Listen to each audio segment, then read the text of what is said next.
91 yards, so he had 473 total yards. Mac Jones now 5-0 this season on the road after New England's win on Thursday. He joins Dak Prescott and Ben Roethlisberger as the only rookies in NFL history to win each of their first 5 career road starts. Speaking of that Thursday night game, the Patriots defense came to play on Thursday night. 4 picks, 4 sacks. They give up 165 yards and no points allowed. The Patriots on Thursday night also picked off every quarterback on the Falcons roster.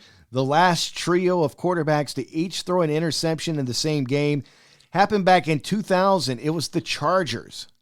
Ryan Leaf, Jim Harbaugh, and Moses Marino each threw picks versus the Dolphins. Micah Parsons had 2 sacks on Sunday. He's now the second rookie in the last 20 seasons with 8 or more sacks and 40 or more tackles in his first 10 career games. The other guy to do that, 2011 Defensive Rookie of the Year, Von Miller. The Chiefs defense, meanwhile, they've allowed fewer than 20 points in 4 straight games now, all wins, by the way. The last time they did that was a 5-game streak from weeks 11 through 16 in 2019. Just over a month after that, they won the Super Bowl. Including the Vikings win on Sunday, there have now been 23 games decided by a game-winning score on the final play this season. That's the most through Week 11 since 1970. Russell Wilson's had a rough go of it as of late. In his last 3 games, he is 0-3, just 1 touchdown pass, 3 picks, and he's averaging during that stretch 173.3 passing yards per game. Headed into Sunday's loss at the Chiefs, Dak Prescott had been sacked 11 times on the year.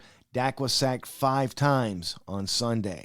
The Arizona Cardinals on Sunday officially became the first team to clinch a winning record this season. They're 9-2. Even if they lose out, they'll wind up with a winning record. A couple of injury notes as we get ready to wrap up this week's edition of Talking Pro Football. Aaron Rodgers says he's dealing with something worse than turf toe. He says he's got to get to the bye week and try to get some healing done. He says it bothered him quite a bit in Sunday's loss to the Vikings. Judging by his stats, didn't look like it affected him that much, but I'm sure it did. Bears quarterback Justin Fields is believed to have suffered bruised ribs on Sunday.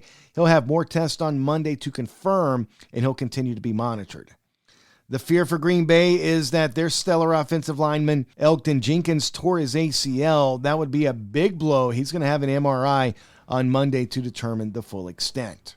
That's going to do it for us. Enjoy the Monday night game. Our next episode will drop on Thursday. We'll look back at that Monday night game, and then we'll get you ready for Week 12 in the NFL with a preview of all the games along with the latest news and notes. You can hit up the show on Twitter at TalkingProFB. You can reach out to me at RealMikeCarlisle. The email is talkingprofootball@gmail.com.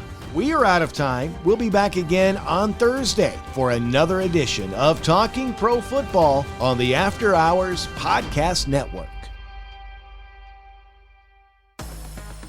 Love combat sports?